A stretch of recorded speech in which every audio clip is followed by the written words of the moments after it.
João Magalhães, editor de política do Sistema O Dia de Comunicação. João, boa tarde, seja bem-vindo. De ontem para hoje, muita repercussão da cassação do deputado federal paranaense, Deltan Dallagnol, que foi procurador na Operação Lava Jato. Então, alguém que tomou uma expressão pública muito forte, na época do processo até a prisão do atual presidente Lula, e ontem, por decisão unânime do TSE, teve o seu mandato cassado. Ele teve quase 345 mil votos lá no estado. Expressiva. É uma votação muito expressiva. E, João, tem toda uma conjuntura envolvida nessa decisão. Isso mesmo, Eliezer. Boa tarde para você, boa tarde a todos. É uma decisão que envolve um deputado federal lá do Paraná, mas por ter ocupado um cargo e uma função de destaque nos últimos anos, eu diria até que Deltan Dallagnol foi um dos protagonistas daquele processo da Lava Jato, que foi, sem dúvida nenhuma, um assunto político mais comentado nos últimos 4, 5 anos. E a sua cassação ontem pelo TSE repercutiu exatamente por isso em todo o país. Hoje pela manhã, o Tarcísio Cruz esteve na Câmara Municipal de Teresina e ouviu alguns parlamentares sobre essa cassação. Um deles foi o vereador Dudu, do Partido dos Trabalhadores, que a gente ouve agora e depois a gente comenta um pouco sobre a cassação do deputado federal paranaense.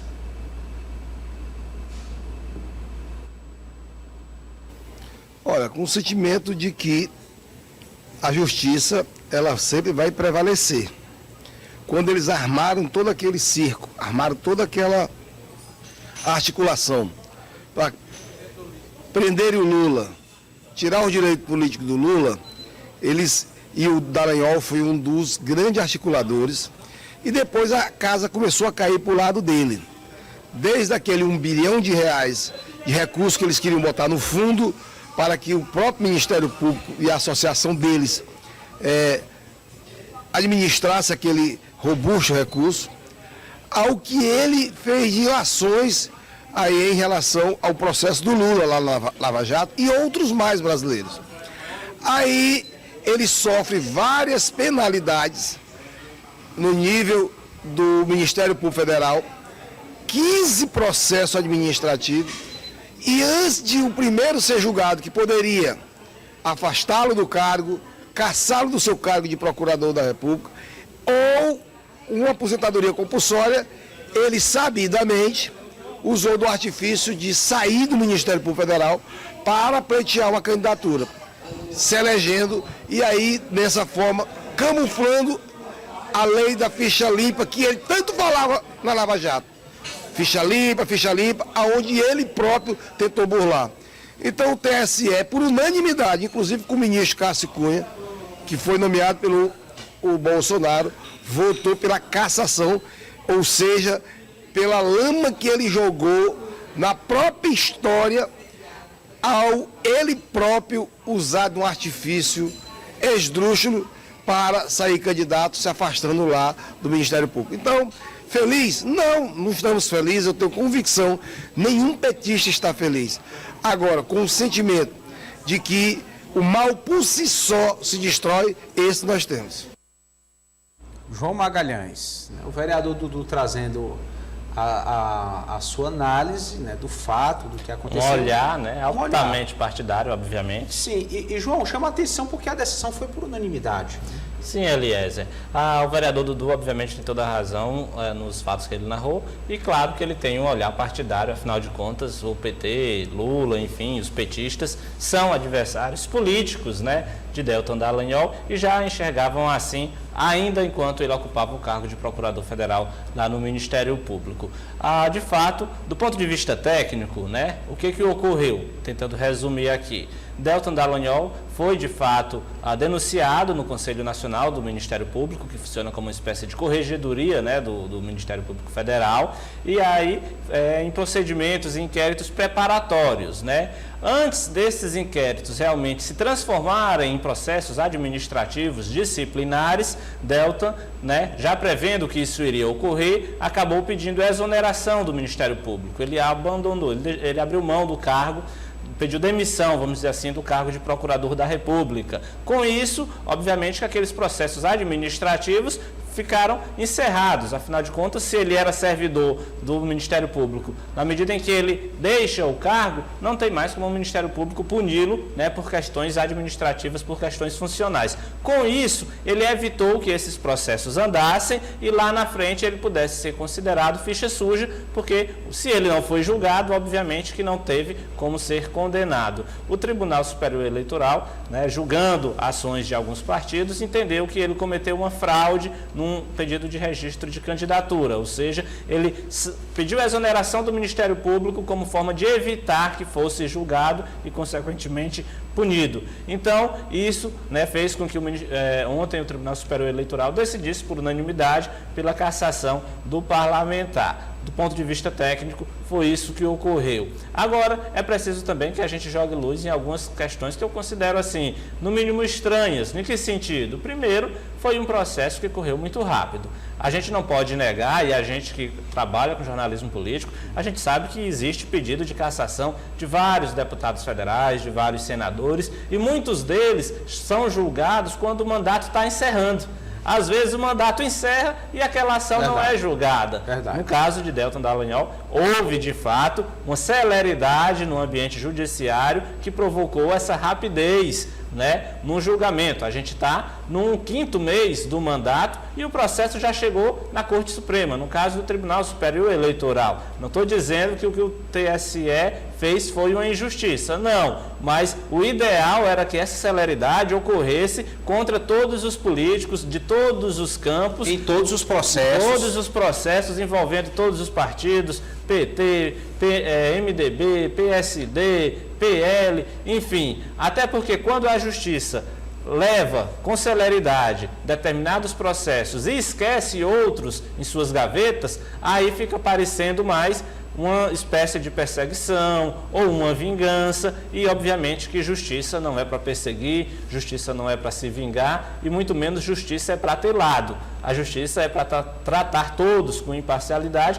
inclusive na hora de punir. No caso de Deltan Dallagnol, eu imagino, né, e pelo que obviamente ocorreu, acredito sim que ele seria punido do ponto de vista da lei da ficha suja. Ele foi denunciado, ele ia responder a processos administrativos. Até ele acreditou nisso, a ponto de pedir exoneração. Exatamente. Então, ele tinha direito de ser candidato. Nós não estamos falando de nenhum santo, a gente está falando de alguém que certamente ia passar por processo administrativo e provavelmente seria condenado. Agora, de fato, que no ponto de vista do andamento, da celeridade do processo dele, fica a desejar, porque o que a gente queria era que todos os políticos fossem julgados com essa celeridade, para não ficar parecendo que o judiciário agiu com vingança, porque ele, como a gente sabe, há 4, 5 anos atrás, ocupava um cargo de destaque, ocupou uma função de destaque, no caso, como um coordenador, né, da Lava Jato no âmbito do Ministério Público Federal. É tão verdade essa sua análise, João, que já existe uma especulação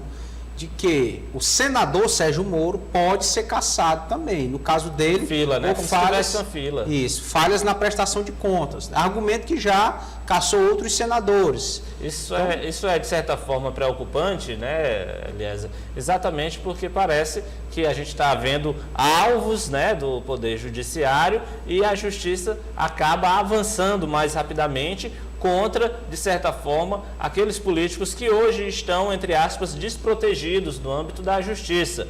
Inclusive, é algo que, se a gente for conversar aqui, podemos demorar a tarde toda. Quando quem estava na presidência da República era o presidente Jair Bolsonaro, toda hora aparecia decisão judicial contra os petistas, né? Agora a gente está em um outro momento da história política brasileira e o que a gente vê, de certa forma, é um avançar da justiça sobre aqueles que são adversários no campo político do atual governo ou, de forma, no caso de Deltan Dallagnol, não só ao governo, mas que fez, de certa forma, avançar alguns processos contra alguns membros do próprio Poder Judiciário. Então, eu diria que esse tipo de cenário é que cria, de certa forma, uma insegurança e até faz com que a população fique, de certa forma, descrente com a imagem ou com a imparcialidade ou com a capacidade do Poder Judiciário de tratar todos de forma igual. A gente não quer, obviamente, que que quem cometeu o crime fique impune, mas a gente espera que todos que cometeram crime sejam punidos, independentemente de bandeira, de partido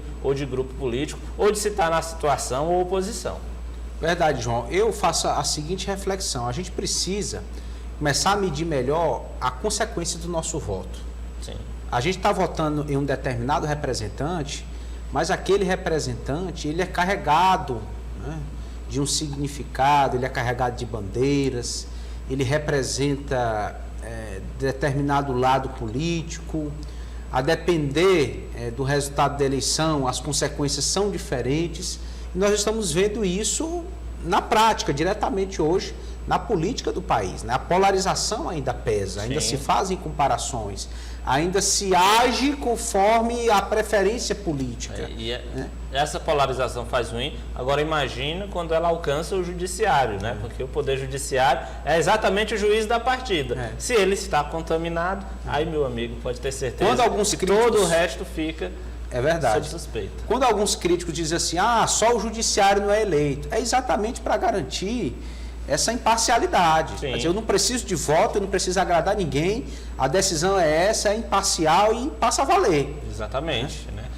Ele tem essa característica, o poder executivo, o poder legislativo não precisa ser imparcial, pelo contrário, o poder executivo é comandado por quem? Por alguém que foi eleito pelo povo para colocar na prática um projeto de governo que ele apresentou na campanha eleitoral.